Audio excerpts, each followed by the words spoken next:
નમસ્કાર દર્શક મિત્રો, આપ જોઈ રહ્યા છો ટીવી ન્યૂઝ ગુજરાતી। હવે જોઈએ અગત્યના સમાચાર। કચ્છ જિલ્લાના કાનમેર ગામ દ્વારા પંચાયત શ્રી તાલુકા શ્રી અધિકારીઓ દ્વારા વારંવાર રજૂઆત કરવા છતાં પાણીથી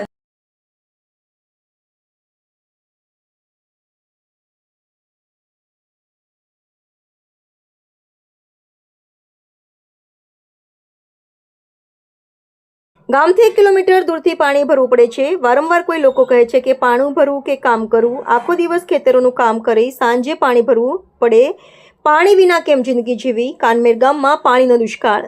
કચ્છ જિલ્લાના કાનમેર ગામમાં ગ્રામ દ્વારા પંચાયત શ્રી તાલુકા શ્રી અધિકારીઓ દ્વારા વારંવાર રજૂઆત કરવા છતાં પાણીથી વંચિત। TV news reporter Rathod Dharamshibhai, Gandhidham.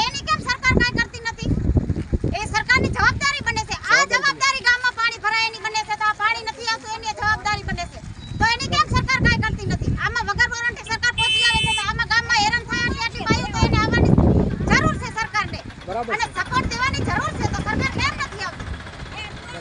અને નથી ગામનો સરપંચ કાંઈ કરતો કે નથી કાંઈ સરકાર કરતી? સરકારની જવાબદારી બને છે આ કરવાની।